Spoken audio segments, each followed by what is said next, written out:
السلام علیکم ورحمۃ اللہ وبرکاتہ، نحمدہ ونصلی علی رسولہ الکریم، اما بعد فاعوذ باللہ من الشیطان الرجیم، بسم اللہ الرحمن الرحیم، رب اشرح لی صدری ویسر لی امری واحلل عقدۃ من لسانی یفقہوا قولی۔ آیت 54 سے تفسیر۔ ان ربکم اللہ الذی خلق السماوات والارض، ان بے شک ربکم تمہارا رب، مالک، مدبر، مربی، اللہ تعالی ہے، اور اللہ الالہ وہ خاص معبود جس سے انسان اپنے نفع نقصان کی توقع اور امید رکھتا ہے، اور جس کے تقرب یا جس کے قریب ہونے کے لیے اس کے آگے سجدہ کرتا ہے، عبادت کرتا ہے اور اس سے دعا مانگتا ہے، یعنی خاص الہ۔ الذی وہ ہے، خلق السماوات جس نے آسمانوں کو پیدا کیا، عالم علوی کو جو ہمارے اوپر ہے، والارض اور زمین کو، عالم سفلی کو یعنی نیچے والی چیزیں، سفلی اسفل سے ہے، اسفل سافلین جیسے قرآن میں آتا ہے۔ خلق السماوات والارض فی 6 ایام، 6 دنوں میں۔ ایام یوم کی جمع ہے۔ یوم کا لفظ ہمارے ہاں دنیا میں تو طلوع آفتاب سے لے کر غروب آفتاب تک شمار ہوتا ہے، عربی میں شام سے لے کر اگلی شام تک، لیکن اللہ تعالیٰ کے ہاں ایک دن قرآن پاک میں ایک جگہ پر آتا ہے، وَإِنَّ يَوْمًا عِندَ رَبِّكَ كَأَلْفِ سَنَةٍ مِّمَّا تَعُدُّونَ، کہ تمہارے رب کے نزدیک ایک دن ایسا ہے جیسے 1000 سال ہوں، یعنی اللہ تعالیٰ کے ہاں دن ہمارے دنوں جیسا نہیں۔ سورۃ الحج آیت 47 میں تھا یہ۔ سورۃ المعارج میں ایک دن کو 50,000 سال کے برابر بتایا گیا۔ فی یوم کان مقدارہ 50,000 سنۃ، یعنی انسانوں کی گنتی مختلف ہے اللہ کی گنتی اور اس کے شمار کے مقابلے میں۔ ہمارے ہاں کا جو دن ہے وہ مختلف ہے اس دن سے جو اللہ کے ہاں ہے۔ اب یہ کون سا دن ہے یہ اللہ ہی بہتر جانتا ہے۔ کسی بھی چیز کو پیدا کرنے کے لیے اسے تو صرف کن کہنے کی ضرورت ہے، لیکن یہاں پر اس کی اپنی حکمت اور مشیت ہے کہ اس نے ایام کا لفظ استعمال کیا، اور پھر ایام میں بھی اس کی مدت کتنی ہے وہ خود ہی بہتر جانتا ہے۔ فی 6 ایام، 6 دنوں میں۔ ثم استویٰ، پھر وہ متوجہ ہوا، علی العرش، عرش پر۔ استوا کا لفظی معنی تو ہوتا ہے قرار پکڑنا، کسی چیز پر چڑھنا، لیکن اللہ تعالیٰ کس طرح عرش پر مستوی ہوئے ہم اس کے بارے میں نہیں جانتے۔ ایک شخص نے امام مالک سے یہی سوال کیا کہ الرحمن علی العرش استوا کا کیا مطلب ہے، کہ رحمان عرش پر مستوی ہے، اس کی کیفیت کیا ہے، یعنی کس طرح یہ ہوا۔ تو امام مالک نے کچھ دیر سر جھکایا، پھر فرمایا کہ استوا تو معلوم ہے، یعنی قرآن ہمیں بتاتا ہے کہ استوا ہے، کیفیت مجہول ہے، کس طرح ہے یہ ہمیں نہیں پتا، اور اس پر ایمان لانا واجب ہے، اور ایسا سوال کرنا بدعت ہے۔ اور پھر اس شخص سے کہا کہ تم گمراہ معلوم ہوتے ہو، لہٰذا میری مجلس سے نکل جاؤ۔ امام مالک اپنی مجلس میں، اپنی محفل میں کوئی بھی ایسی بات برداشت نہیں کرتے تھے جس میں کسی قسم کا شرک یا بدعت یا گمراہی کی بو پائی جاتی ہو، اور نہ ہی ایسے سوالات اور بیکار قسم کی بحثوں کی اجازت دیتے تھے۔ بعض روایات میں آتا ہے کہ ان کی مجلس میں کچھ ایسے طالب علم تھے جو حبشی تھے، یعنی بہت اونچے لمبے چوڑے، اور انہوں نے ان کو اسی کام پہ مقرر کیا ہوا تھا کہ کوئی بھی شخص اگر مسچف کرے تو اسے میری مجلس سے اٹھا کے باہر پھینکاؤ، کہ یہ مجلس دین کی مجلس ہے، کیونکہ مسجد نبوی میں ہوتی تھی۔ آپ کو معلوم ہے کہ مسجد نبوی اور نبی صلی اللہ علیہ وسلم کے قریب ترین مقامات کا اپنا ایک ادب اور احترام ہے، اور وہاں پر آوازیں بلند کرنا اور بحثیں کرنا اور شور ہنگامے کرنا جو ہے انتہائی ناپسندیدہ فعل ہے، لہٰذا ان مجلسوں کی اپنی ایک شان اور احترام اور ادب ہوتا تھا۔ تو وہ دین ہی کی حمیت میں اور دین ہی کی پروٹیکشن میں اپنی مجلس میں کسی کو اس قسم کی بیکار باتیں اور فضول قسم کے سوالات کی اجازت نہیں دیتے تھے، اور ایسے سوالات شر پر مبنی ہیں۔ اگر ایک شخص ایسا سوال کرے گا اور اس کا جواب اگر دینے کی کوشش کی جائے گی تو جواب تو کہیں نہیں ہے، کیونکہ جو چیز دیکھی نہیں کسی نے، کوئی دلیل نہیں کسی کے پاس، اس پر آپ جتنی بھی بحث کریں بیکار ہے۔ لہٰذا اس قسم کے سوال کرنا انسان کو ہدایت سے زیادہ گمراہی کے قریب کر دیتے ہیں۔ مثلاً قرآن پاک میں آتا ہے کہ اللہ تعالیٰ کا ہاتھ ہے، کیسا ہے، کتنا ہے، اس کی کیفیت کیا، اس کا رنگ کیا ہے، اس کا سائز کیا ہے، کوئی نہیں جانتا. اور دوسری اہم بات یہ ہے کہ اللہ تعالیٰ کی ذات کو کسی مخلوق کے ساتھ تشبیہ نہیں دی جا سکتی کہ اللہ تعالیٰ کا ہاتھ فلاں جیسا ہے یا اس کا استوا فلاں چیز کی طرح ہے، ہرگز نہیں. کیوں؟ اس لیے کہ لیس کمثلہ شیء، اس جیسی کوئی چیز ہے ہی نہیں، اس کی کوئی مثال ہی نہیں. جب مثال ہی نہیں تو مثال دیں گے کہاں سے، اور کسی چیز کے برابر کیسے قرار دے سکتے ہیں اور تشبیہ کیسے دے سکتے ہیں. لہٰذا ایسی باتیں اور ایسے سوالات جو ہیں ان کو بدعت قرار دیا گیا اور گمراہی کی علامت، کیونکہ وہ انسان کو کسی فائدے سے نہیں بلکہ نقصان سے دوچار کرتے ہیں. اور ویسے بھی دین سیکھنا اور سکھانا جو ایک سنجیدہ عمل ہے، نہ کہ محض ذہنی تفریح، کہ انسان کے ذہن میں جو بھی وہم اٹھے اور جو بھی خیال اٹھے انسان بیکار کی بحثوں میں وقت ضائع کرے. ثم استوى علی العرش، پھر وہ مستوی ہوا، اس نے قرار پکڑا عرش پر. اور لغوی معنی عرش کا کیا ہے؟ تخت، یعنی ایسی بیٹھنے کی جگہ کہ جو اوپر سے بھی شیڈ والی ہو. یعنی عام طور پر اگر بادشاہوں کے تخت آپ نے دیکھے ہوں تو تخت بیسیکلی کیا ہوتا ہے؟ ایک کرسی ہوتی ہے، ایک بڑی بیٹھنے کی جگہ ہوتی ہے کہ جو اوپر سے بھی ڈھکی ہوتی ہے. عام طور پر تو کرسیاں جو ہیں وہ اوپر سے خالی ہوتی ہیں، لیکن عرش جو ہوتا ہے، تخت جو ہوتا ہے وہ اوپر سے ڈھکا ہوا ہوتا ہے. لیکن پھر اگین ہم اللہ تعالیٰ کے عرش کو کسی دنیا کے بادشاہ کے عرش پر مثال نہیں دے سکتے اور نہ ہی اس کو سمجھ سکتے ہیں. وہ خود ہی جانتا ہے کہ اس کی حقیقت کیا ہے. بہرحال یہ قرآن پاک میں اس جگہ پر بھی اور کچھ اور مقامات پر بھی ہمیں پتہ چلتا ہے کہ اللہ سبحانہ وتعالی عرش پر مستوی ہیں.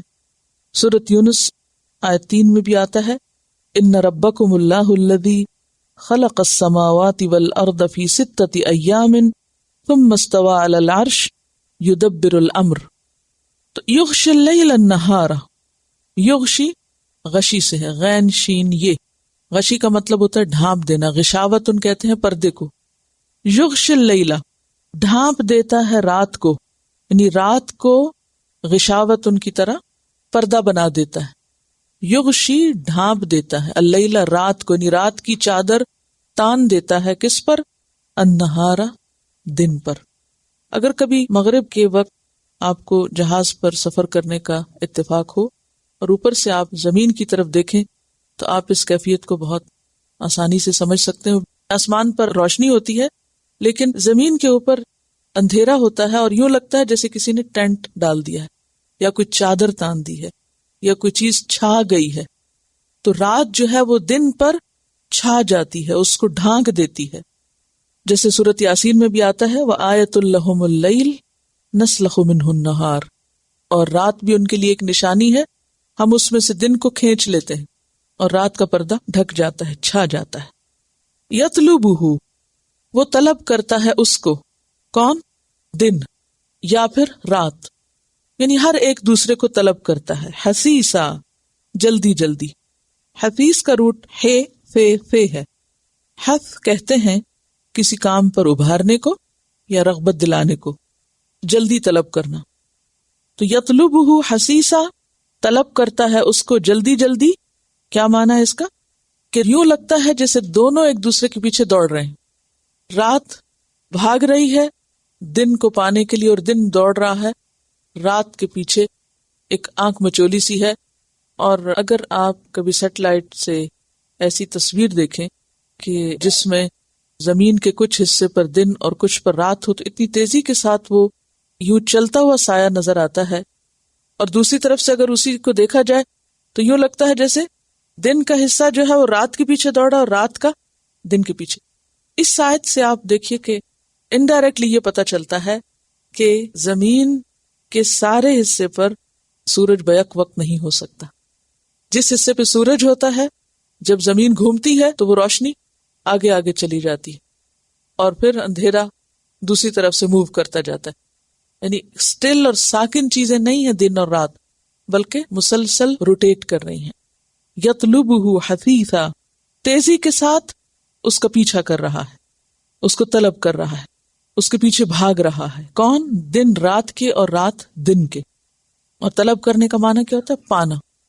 یعنی وہ اس کو پانے کی یا اس کو جا پکڑنے کی کوشش کر رہا ہے. لیکن ایسا ہو نہیں سکتا، کیونکہ قرآن پاک میں سورۃ یاسین میں اللہ تعالیٰ فرماتے ہیں للشمس ينبغي لها ان تدرك القمر ولا الليل سابق النهار وكل في فلك يسبحون، کہ رات کے بس میں نہیں کہ وہ دن کو پکڑ لے، کیونکہ دن کیا ہوتا ہے، آگے چلا جاتا ہے، وہ زمین کے دوسرے حصے پہ چلا جاتا ہے، اور پھر جہاں رات ہوتی ہے وہاں سے وہ کھسک کے یا ہٹ کے اس حصے میں چلی جاتی ہے جہاں پہلے دن تھا، یعنی دونوں باری باری آتے رہتے۔ مثلا اس وقت یہاں اگر دن ہے تو زمین کے دوسرے حصے میں رات ہے، اب کیا ہے، رات وہاں سے چل پڑی، واللیل اذا یسری، تو رات چل رہی ہے نا، یعنی اس کی حرکت ہے، تو وہ اندھیرا جو ہے وہاں سے موو کر رہا ہے، اور ایک وقت آئے گا کہ دن والی جگہ پہ رات آ جائے گی اور رات والی جگہ پہ دن آ جائے گا، اور اس طرح یہ مسلسل ایک کے پیچھے ایک چل رہا ہے حتیٰ کہ اللہ تعالیٰ اس کو روک دے۔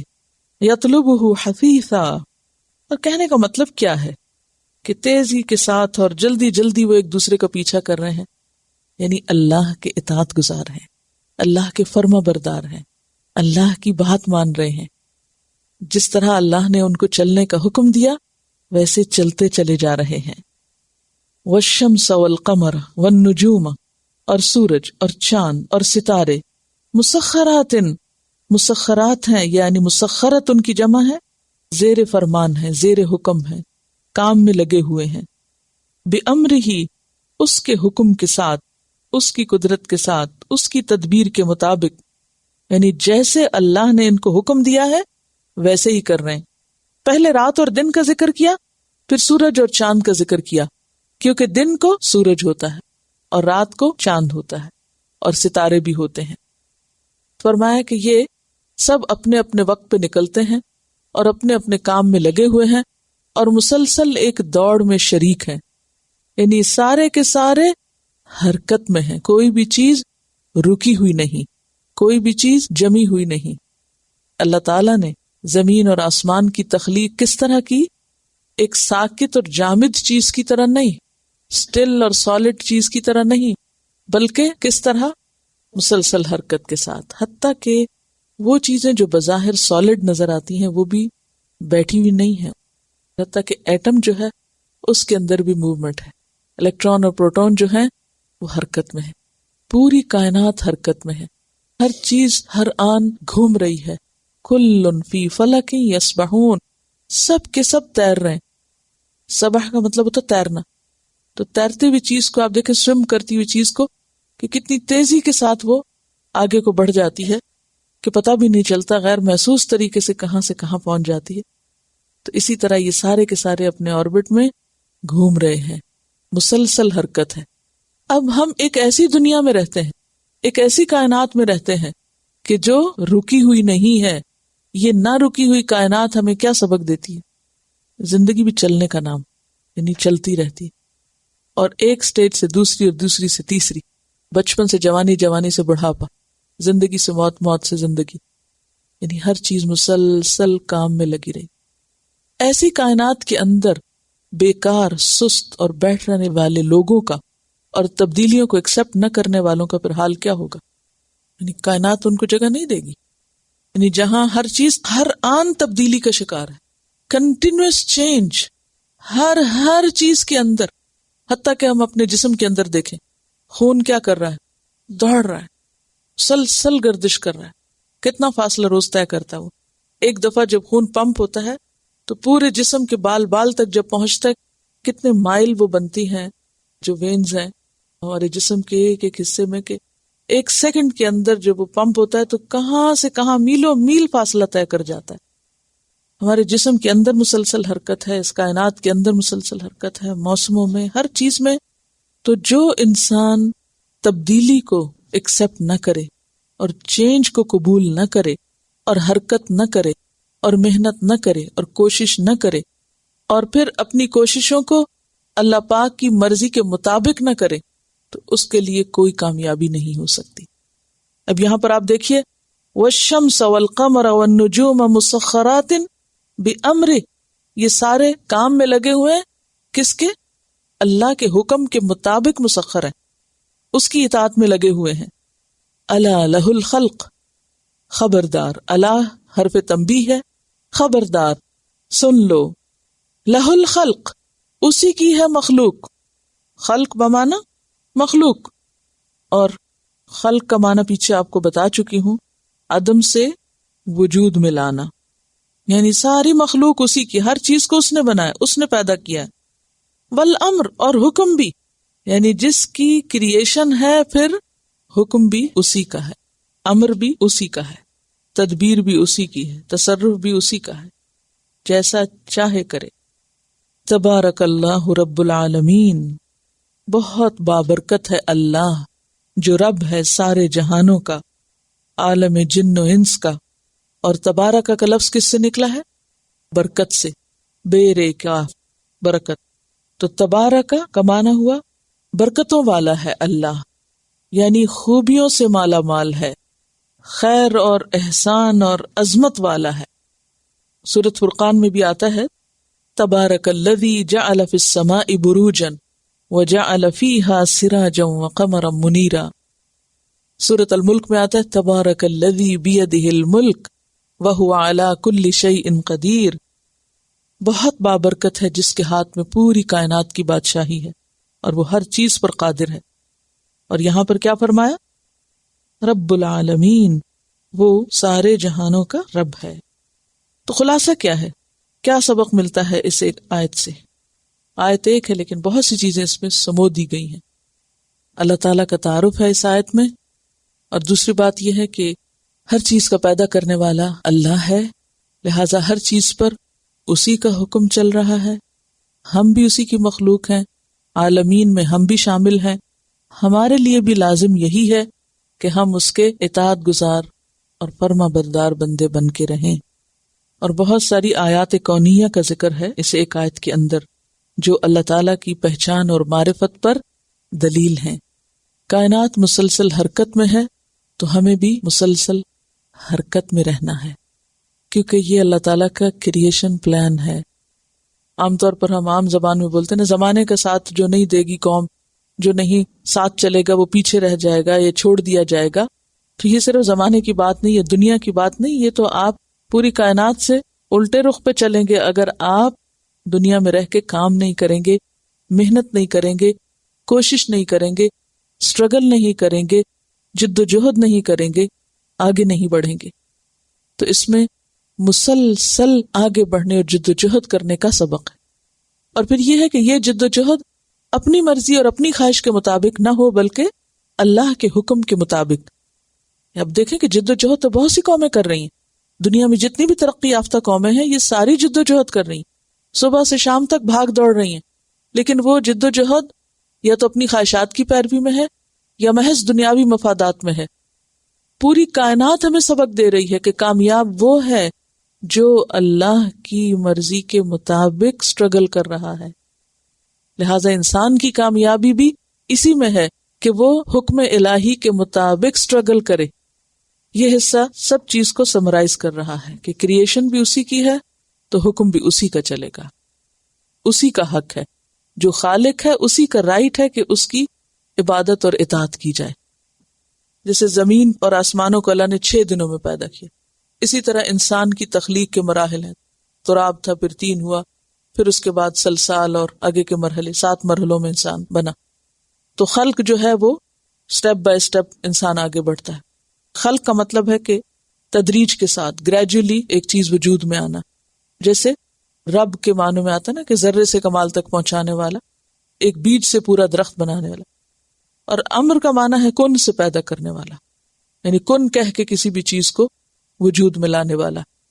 اب اس میں بعض کہتے ہیں کہ جیسے روح یا فرشتے یا جنات جو ہیں وہ امر سے بنے ہیں کن کہہ کے، اور باقی چیزیں جو ہیں وہ آہستہ آہستہ بنی ہیں۔ کہا تو یہ جاتا ہے لیکن اس کے لیے دلیل ضروری ہے کہ واقعی یہ چیزیں جو ہیں محض کن سے بنی ہیں اور اس میں تدریج نہیں تھی۔ تو اگر کوئی دلیل ہو تو مانی جا سکتی، ورنہ جو اصل اس کا معنی بنتا ہے وہ یہی کہ الا لہ الخلق، خبردار اسی کی ہے تخلیق، یعنی سب کچھ یہ اسی نے بنایا، والامر، اور اس تخلیق کے بعد یہ ساری چیزیں کیا کچھ کر رہی ہیں، ان کے راستے اور ان کے کام اور ان کی جو ذمہ داریاں ہیں وہ بھی اسی نے متعین کی ہیں۔ ادعوا ربکم، پچھلی آیت میں رب کا تعارف تھا، اب دعوت دی جا رہی ہے کہ تم اسی رب کو پکارو، ادعو ربکم، جو تمہارا رب بھی ہے، وہ رب جو ساری کائنات کا ہے، جو رب العالمین ہے، وہی تمہارا رب بھی ہے، اسی کو پکارو، اسی سے مدد مانگو۔ دعا بمعنی عبادت بھی ہوتا ہے کہ اس کی عبادت کرنا، لیکن یہاں خاص طور پر دعا ہی کے معنی میں ہے کیونکہ آگے اس کی صفت بیان ہو رہی ہے۔ تضرعاً، زاری کے ساتھ، عاجزی کے ساتھ۔ تضرع اصل میں ضاد ر عین سے ہے، درعن سے، اس کا معنی ہوتا ہے عاجزی، لیکن ایسی عاجزی جس میں دوسرے کے سامنے اظہار ذلت کیا جائے، یعنی اپنے کمزور ہونے کا اعتراف بھی کیا جائے کہ یا رب میں کچھ نہیں ہوں، اپنی حیثیت کو یاد کر کے اور اپنے گناہوں کو یاد کر کے خود کو کچھ نہ سمجھتے ہوئے جو دعا کی جائے، وہ کیفیت یا ایسی دعا جس میں انسان کے اس طرح کے احساسات ہوں، اس کو تضرع کہا جائے گا۔ کون سی کیفیت ہے تضرع؟ کیا کیا ہوتا ہے اس میں؟ عاجزی جس میں اپنی ذلت یا کمزوری کا اعتراف کیا جائے، اپنی حیثیت کو کم مانا جائے، گناہوں کو یاد رکھا جائے، خود کو کچھ نہ سمجھا جائے۔ پھر جب انسان اپنے رب کی عظمت کو سامنے رکھ کے اسے پکارے تو یہ کیفیت تضرع کی ہوتی۔ حدیث میں آتا ہے کہ اللہ تعالیٰ غافل دل کی دعا نہیں سنتا، یعنی انسان مانگ کچھ رہا ہے اور دھیان میں کچھ اور ہے اور سوچیں کہیں اور ہیں، تو یہ دعا مانگنے کا ادب نہیں۔ کیسے دعا مانگو؟ تضرع کے ساتھ، خضوع کے ساتھ، خشوع کے ساتھ۔ اور خشوع کیسے آئے گا؟ جب اپنے اندر اپنی کم مائگی اور حقارت کا احساس ہوگا کہ یا رب میں کچھ نہیں، میں کمزور ہوں، سب کچھ تو ہی کر سکتا ہے۔ وہ خفیتاً، اور چپکے چپکے، آہستہ آہستہ، دل ہی دل میں۔ خفیہ کس کا اپوزٹ ہے؟ علانیہ کا، یعنی زور زور کے چیخ چلا کے نہیں بلکہ دل ہی دل میں، جیسے کس نے پکارا تھا؟ حضرت زکریا علیہ السلام نے۔ قرآن پاک میں سورۃ مریم آیت 3 میں آتا ہے اذ نادى ربہ نداء خفیا، جب اس نے پکارا اپنے رب کو چپ کے پکارنا، دل ہی دل میں، کسی کو خبر بھی نہ ہو۔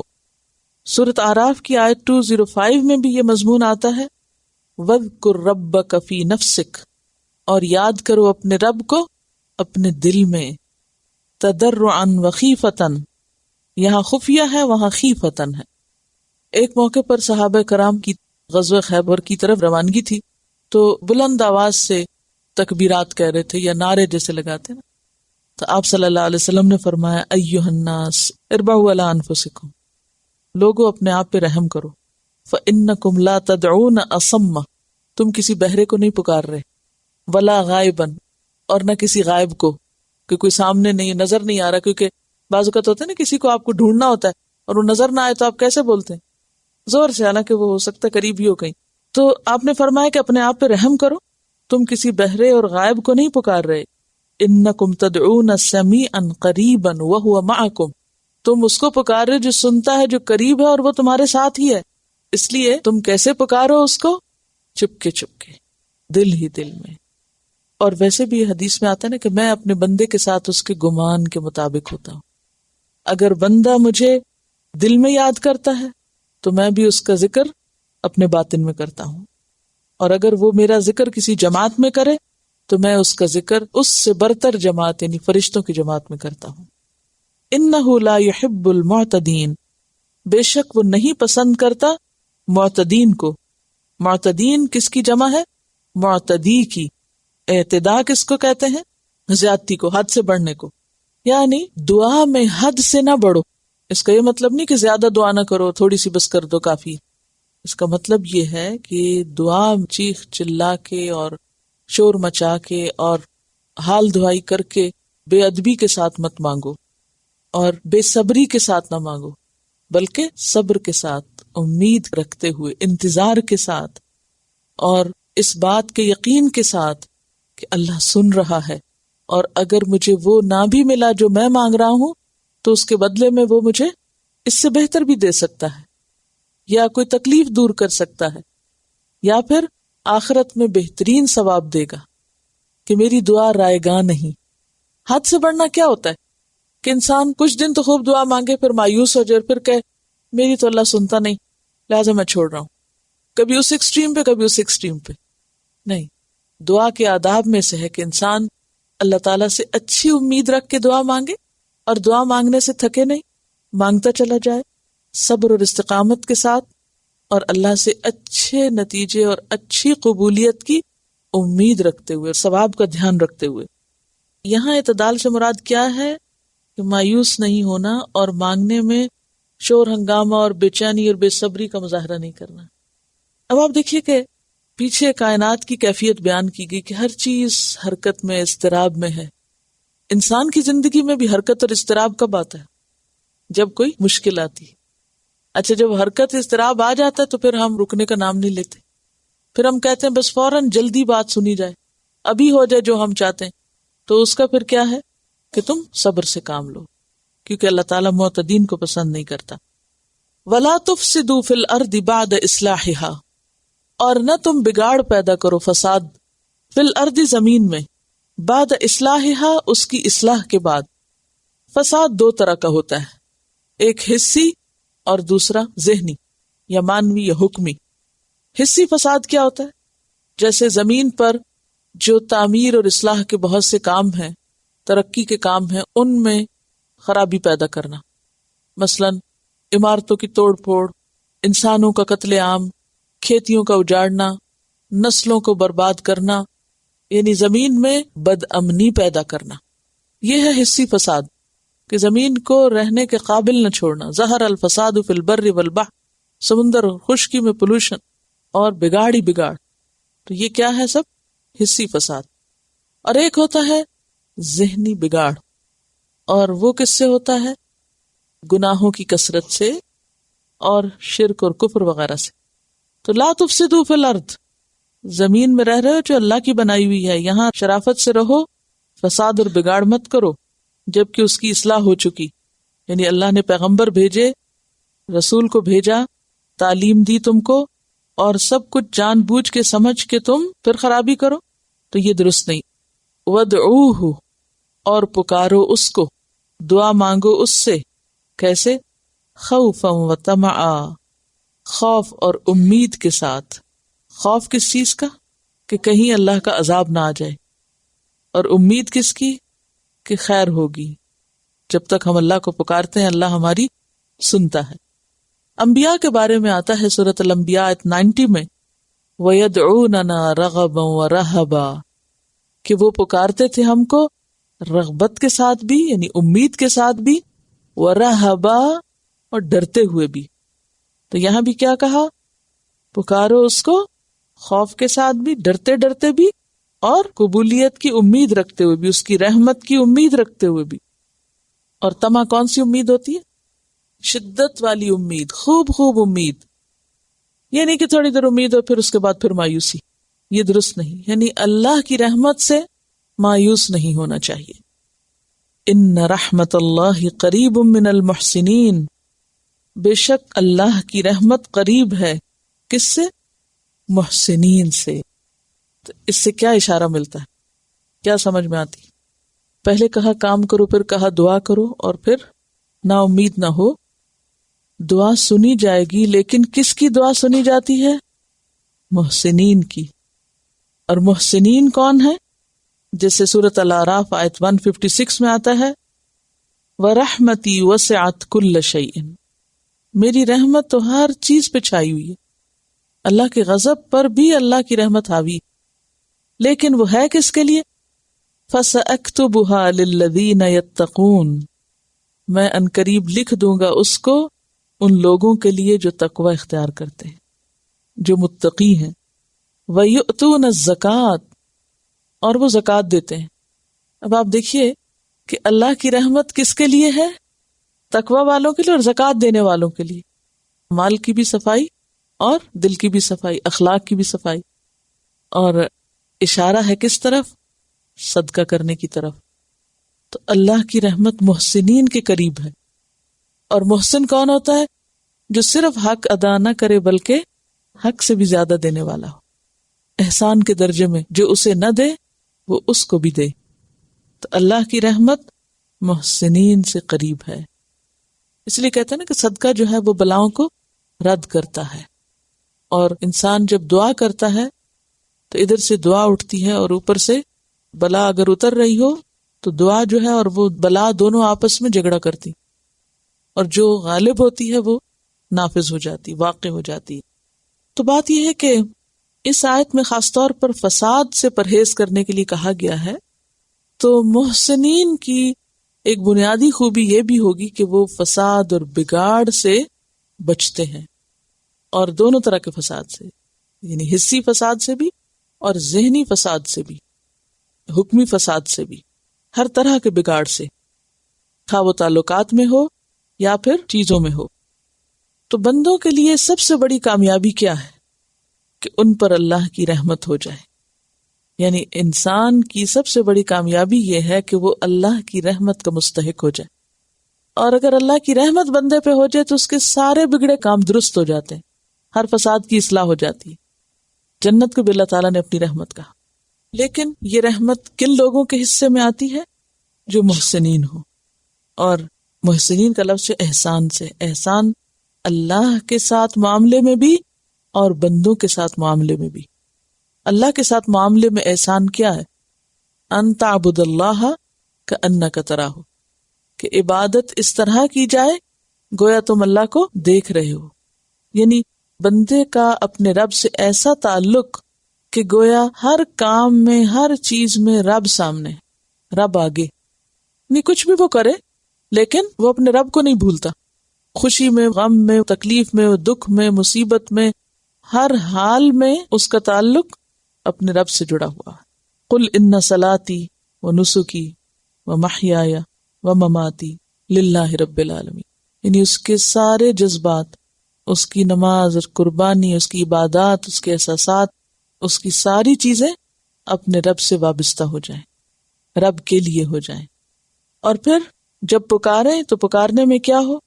عاجزی ہو، امید ہو، خوف ہو، دل ہی دل میں، اور دل میں جو بات کی جاتی ہے وہ زیادہ خالص ہوتی ہے۔ جو بات اونچی کی جائے اس میں ریاکاری شامل ہو سکتی ہے، لیکن جو بات دل ہی دل میں ہو وہ کیسی بات ہے کہ وہ صرف اللہ اور بندے کے درمیان ہے، تیسرے کو تو پتہ ہی نہیں۔ اسی لیے یہاں خفیہ دعا کرنے کے لیے کہا گیا نا، چپکے چپکے، اس میں کوئی ریاکاری شامل نہیں ہوگی، وہ حقیقی معنوں میں پھر سچے دل سے اللہ کو پکارنا ہوگا۔ تو یہاں پر خوف کے ساتھ اور امید کے ساتھ اللہ سے دعا کرنا بھی احسان کا درجہ ہوتا ہے، یعنی جس شخص کے اندر اللہ سے پانے کی امید ہو اور چھننے کا ڈر بھی اسی سے ہو، ایسے لوگ ہی اپنے رب کے قریب ہو سکتے ہیں۔ اس بات کو سمجھنے کے لیے تھوڑا سا عام زندگی میں اتریں۔ سب سے زیادہ آپ کے قریب کون ہوتا ہے؟ جس کا آپ کے ساتھ دلی تعلق ہو، قلبی تعلق ہو، انسانوں میں سے بھی، وہ خواہ کتنے بھی فاصلے پر ہو، وہ آپ کو زیادہ اپنے قریب لگتا ہے نا، یا نہیں؟ اور جس کے ساتھ دلی تعلق نہ ہو، وہ پاس بھی بیٹھا ہو تو آپ کے لیے کیا ہے؟ اجنبی ہے۔ مثلاً آپ کہیں سفر کرتے ہیں، جہاز میں ہے، گاڑی میں ہے، اور آپ کے ساتھ کوئی اور مسافر بیٹھا ہوا، تو ہو سکتا ہے آپ نے اس کی شکل بھی نہ دیکھی ہو کہ کون بیٹھا ہے، اور اس جگہ اگر آپ کا کوئی دوست بیٹھا ہو تو سفر کیسا ہوگا؟ مختلف ہوگا نا۔ اور اگر نہیں بھی دوست یا بچے یا جو بھی آپ کے دل کے قریب ہے تو آپ تنہائی میں بیٹھ کے بھی اس کو یاد کر لیتے ہیں، وہ آپ کے زیادہ قریب ہے بنسبت اس کے جو آپ کے اور قریب لوگ۔ تو اصل قربت دل کی قربت ہے۔ تو ان رحمت اللہ قریب من المحسنین، تو محسن کون ہوگا؟ جس کے لیے اس کا رب اس کے قریب ہوگا، یعنی جو رب کے قریب ہوگا رب کی رحمت اس کے قریب ہوگی، اور جو رب کے قریب ہوگا وہ رب کو پکارے گا چپکے چپکے، زاری کے ساتھ، اپنے دل ہی دل میں اپنی کم مائگی اور اپنی حقارت کا احساس کرتے ہوئے۔ پھر ایسے لوگوں کی دعائیں کیوں نہ سنی جائیں، پھر ایسے لوگوں کو اللہ اپنی رحمت سے کیوں نہ نوازے، ایسے لوگ پھر واقعی اللہ کی رحمت کے مستحق ہو جاتے ہیں۔ تو خلاصہ کیا ہوا؟ عبادت کے لیے، اللہ کا قرب پانے کے لیے کس چیز کی ضرورت ہے؟ محسن بننے کی۔ اور محسن کون ہے؟ حق سے بڑھ کے دیتا ہے۔ اب دیکھیے کہ محسن کا لفظ حسن سے بھی نکلا ہے نا، خوبصورت چیز۔ کون سا کام خوبصورت ہوتا ہے یا کون سا کام خوبصورتی کے ساتھ انجام پاتا ہے؟ جو آپ دل سے کرتے ہیں. جس کام کو آپ دل لگا کے کریں وہ کام خود ہی خوبصورت ہو جائے گا. نماز آپ دل سے پڑھیں، قرآن آپ دل سے پڑھیں، امتحان آپ دل سے دیں، کوئی بھی کام آپ دل سے کریں تو وہ یقیناً اچھا ہوگا اور بہت اچھا ہوگا، خوبصورت ہو جائے گا. وَهُوَ الَّذِي، اور وہ اللہ وہ ذات ہے، يُرْسِلُ الرِّيَاحَ، جو بھیجتا ہے ہواؤں کو. اب اس کی رحمت کے جو آثار ہیں وہ بارش اور بادل کی شکل میں، حصی شکل میں ہمیں نظر آتے ہیں، اس لیے اب اس کا ذکر ہے. وہ بھیجتا ہے ہواؤں کو، جسے سورۃ روم آیت 46 میں بھی آتا ہے وَمِنْ آیَاتِهِ أَن يُرْسِلَ الرِّيَاحَ مُبَشِّرَاتٍ. اور پیچھے میں آپ کو بتا چکی ہوں کہ ریاح ہو تو وہ خوشخبری کے لیے ہے اور ریح ہو تو عذاب کے لیے. جیسے سورۃ القمر میں آتا ہے ارسلنا علیہم ریحا صرصرا فی یوم نحس مستمر، تو ریح عذاب کے لیے آتا ہے. اور ریاح ویسے جمع ہے ریح کی، آندھی، تیز ہوا کے لیے ریح کا لفظ استعمال ہوتا ہے، طوفان کے لیے. نبی صلی اللہ علیہ وسلم جب ہوا چلتی دیکھتے تو ایک دعا مانگتے تھے، اللہم اجعلھا ریاحا ولا تجعلھا ریحا. اللہ اس کو ریاح بنانا، یعنی خوشخبری والی بنانا، رحمت کی ہوا ہو، اور ریح نہ بنانا، عذاب لانے والی نہ ہو. اور اب آپ دیکھیں کہ جتنے بھی یہ طوفان آ رہے ہیں کیا ہیں؟ ہواؤں کے ساتھ ہیں. تو وہ چاہے تو ہوا کو رحمت والی بارش کا ذریعہ بنائے، اور وہ چاہے تو ہوا کو عذاب کا اور مصیبت کا ذریعہ بنا دے، تباہی کا ذریعہ بنا دے. وَهُوَ الَّذِي يُرْسِلُ الرِّيَاحَ، اور وہ اللہ ہے جو ہوائیں بھیجتا ہے، بشرن، خوشخبری کے لیے. خوشخبری کس چیز کی؟ بارش کی. بین یدی رحمتہ، اس کی رحمت کے آگے آگے، یعنی اس کی رحمت بارش آتی ہے تو اس سے پہلے ہوائیں خوشخبری لاتی ہیں، بارش کی خوشی کا پیغام لاتی ہیں. حتیٰ، یہاں تک کہ اذا اقلت، جب اٹھا لیتی ہیں. اقلت کا لفظ جو ہے یہ قلت سے، قلت کس کا اپوزٹ ہے؟ کثرت کا. قلت کا معنی ہوتا ہے قلیل ہونا، ہلکا پانا، ہلکا سمجھنا. ہوا میں اتنا زور ہوتا ہے، اتنی طاقت ہوتی ہے کہ اس کے لیے پانی کو اٹھانا کچھ مشکل کام نہیں. تو معنی اس کا کیا ہے کہ ہوائیں پانی کو ہلکا پا کے اٹھا لیتی ہیں اور کھینچ کے لے جاتی ہیں جہاں اللہ تعالیٰ چاہتے ہیں. اور بادل ایسے اڑتے نظر آتے ہیں، حالانکہ ان کے اندر جو پانی ہے وہ کتنا وزنی ہوتا ہے. اقلت کا معنی ہے ہلکا پانا. ہوائیں آتی ہیں، وہ ہلکا پاتی ہیں سحابن، بادل کو، اور ہلکا پا کے اس کو جدھر اللہ کا حکم ہوتا ہے ادھر کھینچ کے لے جاتی ہیں. کتنی تیزی کے ساتھ بادل اڑ رہے ہوتے ہیں، تیر رہے ہوتے ہیں، بالکل لائٹ فیلنگ دیتے ہیں، بیچ میں سے جہاز گزر رہے ہوتے ہیں اور پتہ بھی نہیں چلتا. اور اگر یہی پانی زمین پر ہو اور بیچ میں سے جہاز کو گزرنا ہو تو پانی کا اپنا وزن کتنا ہوتا ہے. آپ کو معلوم ہے سمندر کی تہوں پہ کتنا پریشر ہے کہ اس کے نیچے اترنا مشکل ہے. اور یہی سمندر کا پانی جب ہوا آ کے اس کو اڑا کے بادل کی شکل میں منوں ٹنوں پانی لے جاتی ہے تو وہ اس کو ہلکا پاتی. اس لیے یہاں کیا لفظ استعمال ہوا؟ اقلت، ہلکا پا کے اٹھا لیتی ہے. صحابن، صحابہ کا لفظی معنی ہوتا ہے کھینچنا. صحابہ کا کیا معنی ہوتا ہے؟ کھینچنا. تو صحابت ان کی جمع ہے صحاب. تو صحاب بادل کو کہتے ہیں. بادل کو کھینچنے والا کیوں کہا گیا؟ کیا کھینچتا ہے بادل؟ پانی. یعنی پانی ٹرانسپورٹ کرتا ہے، کھینچ کے اٹھا کے ایک جگہ سے دوسری جگہ لے جاتا ہے، اس لیے اس کو سحاب کہتے ہیں. یا یہ ہے کہ ہوا جو ہے وہ پانی کو کھینچتی ہے، یا یہ پانی کو کھینچ لاتا ہے، یعنی بادل پانی کو کھینچ لاتا ہے یا پانی جو ہے اس کو ہوا کھینچ لاتی. تو اقلت سحابن ثقالا، بھاری، یعنی بادل جو ہیں ویسے وہ بہت بھاری ہوتے ہیں لیکن ہوا کے مقابلے میں کیا ہیں، یا ہوا کے سامنے ہلکے پھلکے ہیں. وہ بھاری لیکن ہوا کے لیے ہلکے. تو ہم کیا کرتے ہیں؟ سقناہ، ہم اس کو لے جاتے ہیں.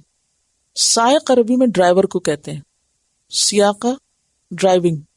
تو سقناہ، ہم اس کو ڈرائیو کرتے ہیں، فرشتے اس کو لے جاتے ہیں. یعنی پوری ایک ٹریفک چل رہی ہے نا آسمان پہ، جو سمندر سے پانی اٹھا کے جدھر اللہ تعالیٰ چاہتے ہیں اس طرف کو وہ ڈرائیو کر کے لے جاتے ہیں. اور یہ سب اللہ کے حکم سے ہوتا ہے. ہم لے جاتے ہیں اس کو لبلدن، ایک شہر کے لیے یا ملک کے لیے، علاقے کے لیے، میتن جو میت ہے، مردہ ہے، ویران ہے، خشک ہے، کہاں سے بادل اٹھتے ہیں اور میلوں میل سفر کر کے ان کے لیے جگہ مقرر ہوتی کہ وہاں پہنچنا ہے۔ اب آپ دیکھیں کہ آپ کے جو ایویشن کا کنٹرول ہوتا ہے وہ کتنا مشکل کام ہے کہ ایئر ٹریفک کو کنٹرول کرنا، کون سا جہاز کب اڑے گا، کب جا کے لینڈ کرے گا، پھر واپس کب آئے گا، کب اترے گا، کدھر سے آئے گا، کس ڈائریکشن پہ جائے گا۔ انسان بیٹھ کے چند جہازوں کو کنٹرول کرتے ہیں تو اس کے لیے کتنا بڑا سسٹم بنانا پڑتا ہے، لیکن اللہ سبحانہ و تعالی ہواؤں کو بس حکم دیتا ہے اور وہ پانی اٹھاتی ہیں، پھر اللہ تعالیٰ ان کو ڈیسٹینیشن بھی بتاتے ہیں، کہاں تک جانا ہے، کہاں برسنا ہے، وہ برس کے ہوائیں خالی ہو کے پھر آگے چلی جاتی، جا کے اور پانی اٹھا لیتی، پھر اٹھا کے پھر ان کو ایک اور ڈیسٹینیشن بتایا جاتا ہے، اب تم کو ادھر جانا ہے، پھر وہ وہاں چلے جاتے ہیں اور کوئی ٹکراؤ نہیں۔ کس طرح بادل بادلوں میں سے گزر کے آرام سے گزر جاتے ہیں اور باقی مخلوق کو بھی گزرنے کا راستہ دیتے ہیں، کوئی حادثے نہیں ہیں وہاں۔ سقناہ لبلد میت، اور ایک مخصوص ڈیسٹینیشن پہ جہاں ضرورت ہوتی ہے پانی کی وہاں اللہ تعالیٰ اپنی رحمت سے پانی پہنچاتے ہیں، جیسے سورۃ فاطر آیت 9 میں بھی آتا ہے واللہ الذی ارسل الرياح فتثیر سحابا فسقناہ الی بلد میت فانزلنا بہ الماء، پھر اتارتے ہیں ہم ساتھ اس کے پانی کو۔ کس کے ساتھ پانی کو اتارتے ہیں؟ اللہ کے حکم کے ساتھ وہ پانی زمین پہ اترتا ہے۔ فاخرجنا بہ، پھر ہم نکالتے ہیں اس پانی کے ساتھ من کل الثمرات، ہر قسم کے پھل، کل الثمرات، سارے پھل اسی طرح نکلتے ہیں۔ تو پھلوں کو نکلنے کے لیے، پیدا ہونے کے لیے کیا چاہیے؟ پانی چاہیے۔ ثمرات، ثمرت ان کی جمع ہے۔ کسی بھی درخت پر کوئی پھل آتا ہے، خواہ کڑوا آتا ہے یا میٹھا آتا ہے، ہم کھاتے ہیں یا نہیں کھاتے، وہ سب کیا ہے؟ درخت کا ثمرہ۔ ثمرہ کا لفظ جو ہے صرف کھانے والے پھلوں کے لیے نہیں آتا، ہر قسم کے پھلوں کے لیے آتا ہے، اور فروٹس کے لیے بھی نہیں آتا۔ زمین کے جو پودے، کھیتیاں وغیرہ جو کچھ اس کے اوپر اگتا ہے وہ بھی ثمرہ ہوتا ہے۔ کذالک نخرج الموتى، اسی طرح ہم نکالتے ہیں مردوں کو، یا ہم نکالیں گے مردوں کو، جیسے پودے نکلتے ہیں، پھل نکلتے ہیں، ایسے ہی ہم قبروں سے مردوں کو پھر دوبارہ اگا دیں گے، پیدا کر دیں گے۔ لعلکم تذکرون، تاکہ تم نصیحت پکڑو اور ایمان لے آؤ، ہوش میں آؤ، سبق لو۔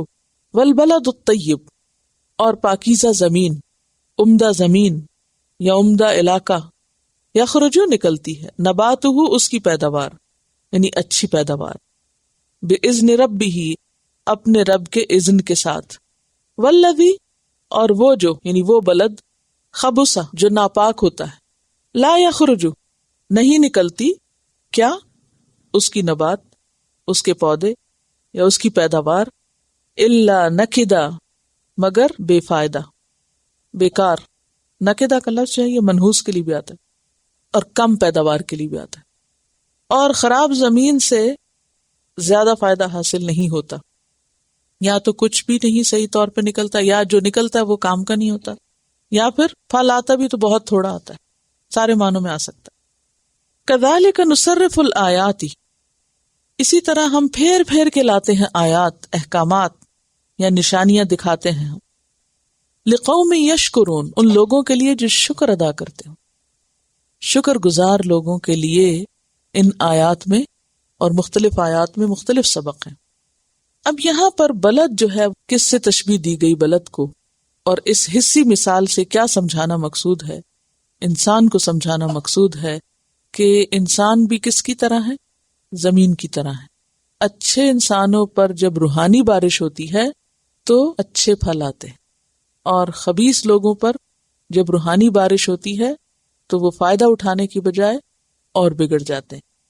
اب اس میں ایک حدیث بھی آتی ہے، سیدنا ابو موسیٰ رضی اللہ عنہ سے روایت ہے، نبی صلی اللہ علیہ وسلم نے فرمایا، اس ہدایت اور علم کی مثال جس کے ساتھ اللہ نے مجھے بھیجا ہے اس بارش کی طرح ہے جو کسی زمین پر برسی، یعنی بارش ایک تو بادلوں سے برستی، اور ایک بارش وحی الہی کی شکل میں یا علم ہدایت کی شکل میں انسانوں پہ برستی ہے، روحانی بارش۔ اس بارش کی طرح ہے جو کسی زمین پہ برسی، پس اس زمین کا ایک حصہ عمدہ تھا، اس نے پانی کو اپنے اندر جذب کر لیا، پیاسا تھا، بلد میت تھا، بارش برسی سارا پانی پی گیا، اور گھاس اور بہت سی دیگر جڑی بوٹیاں اگا دی، اور اس کا ایک حصہ سخت تھا، اس نے پانی کو روک لیا، تو اس کے ذریعے سے اللہ نے لوگوں کو نفع دیا، انہوں نے خود بھی پیا، جانوروں کو بھی پلایا، کھیتوں کو سیراب کیا، اور وہ بارش زمین کے ایک دوسرے حصے کو بھی پہنچی جو چٹیل تھا، جس نے پانی روکا، نہ کوئی گھاس اگائی، یعنی پانی روکا بھی نہیں، گھاس بھی نہیں نکلی، وہ سارا بہہ گیا۔ یہی مثال اس شخص کی ہے جس نے دین میں سمجھ حاصل کی اور اس ہدایت سے اسے نفع پہنچایا اللہ نے، جس کے ساتھ اللہ نے مجھے بھیجا، پس اس نے خود بھی علم حاصل کیا اور دوسروں کو بھی سکھایا۔ اور اس شخص کی مثال جس نے اس ہدایت کی طرف سر اٹھا کے بھی نہ دیکھا، نہ اللہ کی اس ہدایت کو قبول کیا جس کے ساتھ اللہ نے مجھے رسول بنا کے بھیجا۔ یہ حدیث رب زدنی علما کتاب کے پیج 17 پر موجود ہے، انگریزی اور اردو دونوں ترجموں کے ساتھ، متفق علیہ روایت ہے۔ تو اس سے کیا پتہ چلتا ہے کہ جس طرح بارش برسنے سے زمین کے کچھ حصے خوب پیداوار لاتے ہیں اور کچھ حصے پانی کو قبول ہی نہیں کرتے اور سارا پانی وہاں سے بہہ کے کہیں اور چلا جاتا ہے، اسی طرح وہ انسان جو ہدایت کے لیے پیاسے ہوں، قدردان ہوں، طلبگار ہوں، جب روحانی بارش یعنی علم ہدایت، قرآن کی تعلیم، سنت کی تعلیم ان پر پڑتی ہے تو وہ اس کو جذب کرتے ہیں، اپنے اندر محفوظ کرتے ہیں، پھر اس سے خود بھی فائدہ اٹھاتے ہیں اور اس خیر کو دوسروں تک بھی لے جاتے ہیں۔ جیسے پودا جب اگتا ہے تو مالک خود بھی فائدہ اٹھاتا ہے اور اس کو آگے سیل آؤٹ بھی کرتا ہے، دوسرے انسانوں کو بھی دیتا ہے۔ لیکن چٹیل زمین، پتھر، سخت، سنگ دل قسم کی ہوتی ہے، اس پہ جب بارش پڑتی ہے تو وہ سب پانی بہہ جاتا ہے۔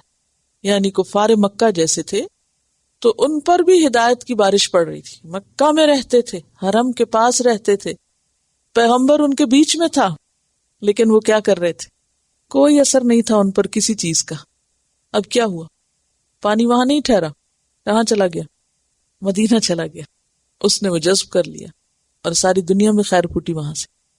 تو بات یہ ہے کہ انسان بھی مختلف اقسام کے ہوتے ہیں۔ انسان مٹی سے بنا نا، تو جس طرح مٹی کی قسمیں ہیں نا، کوئی اچھی مٹی ہوتی ہے تو اس سے بہترین چیزیں بنتی ہیں، اور کچھ خراب مٹی ہوتی ہے، شوریلی زمین ہوتی ہے، نہ وہ پانی اپنے اندر جذب کرتی ہے اور نہ ہی اس سے کچھ اگتا ہے۔ کبھی خراب زمین دیکھنے کا اتفاق ہوا؟ عام طور پر جسے کلر والی نہیں کہتے، کلر والی زمین کون سی ہوتی ہے؟ اس کا جو پانی کا لیول ہوتا ہے نا وہ اونچا ہوتا ہے، ویٹ ہوتی ہے ایک طرح سے، جب بارش ہوتی ہے تو اس پہ دلدل بن جاتی ہے، نمکیات اس میں بہت ہوتے ہیں اور وہ پانی جذب بھی نہیں کرتی، کچھ بھی نہیں اگتا اس میں، اور خرابی ہو جاتی ہے۔ لیکن جو زمین پیاسی ہوتی ہے اس پہ جب بارش پڑتی ہے تو وہ پانی پورے کا پورا پی جاتی ہے، لے لیتی ہے، اور پھر سبزہ اگاتی، واپس بھی فائدہ پہنچاتی۔ تو اسی طرح ہدایت کی بارش برستی ہے تو کچھ لوگوں پہ بہار آ جاتی، ان کے رویے اور عمل اور اخلاق ہر چیز میں تبدیلی ہو جاتی۔ اور کچھ لوگ جو اپنے آپ کو بڑی چیز سمجھتے ہیں، کیونکہ بعض لوگ کہتے ہیں ہمیں مزید کیا پڑھاؤ گے، کیا سکھاؤ گے، ہمیں تو پہلے ہی بہت آتا ہے، طلب ہی نہیں ہوتی ان کے اندر، لیکن ہوتے اندر سے نمکین ہے۔ یعنی جس طرح وہ نمکین زمین ہوتی ہے نا، طرح طرح کے نمکیات ہوتے ہیں اس میں، نہ وہ پانی قبول کرتی ہے، اور اگر اس پہ پانی زبردستی ڈال بھی دیا جائے تو مزید گڑبڑ ہو جاتی، فائدہ کچھ نہیں ہوتا۔ اور خراب زمین سے عام طور پہ کیا نکلتا ہے؟ جھاڑ جھنکار، خراب پودے، اور اچھی زمین سے اچھی فصل نکلتی ہے۔ تو اسی طرح خراب انسان جب وہ دین پڑھتا بھی ہے، سیکھتا بھی ہے، تو اس کے اندر کبھی حسد جاگ اٹھتا ہے، کبھی تکبر جاگ اٹھتا ہے، کبھی حجت بازی، کبھی حق کی مخالفت، یعنی طرح طرح کی جھاڑ جھنکاری نکلتی۔ وہ جسے کہا نا یبغونہا عوجا، وہ کیفیت ہو جاتی ہے، اس کا ٹیڑھا پن تلاش کرتے ہیں۔ تو یہ اللہ تعالیٰ آیات اس لیے بیان کرتے ہیں تاکہ لوگ شکر گزار ہوں، بات سمجھیں اور اپنے اندر تبدیلی پیدا کریں۔ ایک بات آپ نے عام طور پر لوگوں کے منہ سے سنی ہوگی یا کبھی خود بھی بولی ہوگی کہ اچھا فلاں شخص وہ قرآن پڑھ کے بھی ایسا ہی ہے اور وہ دین سمجھ کے بھی ایسا ہی ہے، تو اس کی یہاں وجہ سمجھ آتی ہے کہ خرابی کہاں ہے، دین میں نہیں ہے، قرآن میں نہیں ہے، اس کے اپنے اندر ہے. اور ایسی مثالیں ملتی ہیں نا کہ لوگ دین جانتے ہوئے، سیکھتے ہوئے، سمجھتے ہوئے بھی نکد ہی رہتے ہیں. وآخر دعوانا ان الحمد للہ رب العالمین. سبحانک اللہم وبحمدک نشہد ان لا الہ الا انت نستغفرک ونتوب الیک. السلام علیکم ورحمۃ اللہ وبرکاتہ.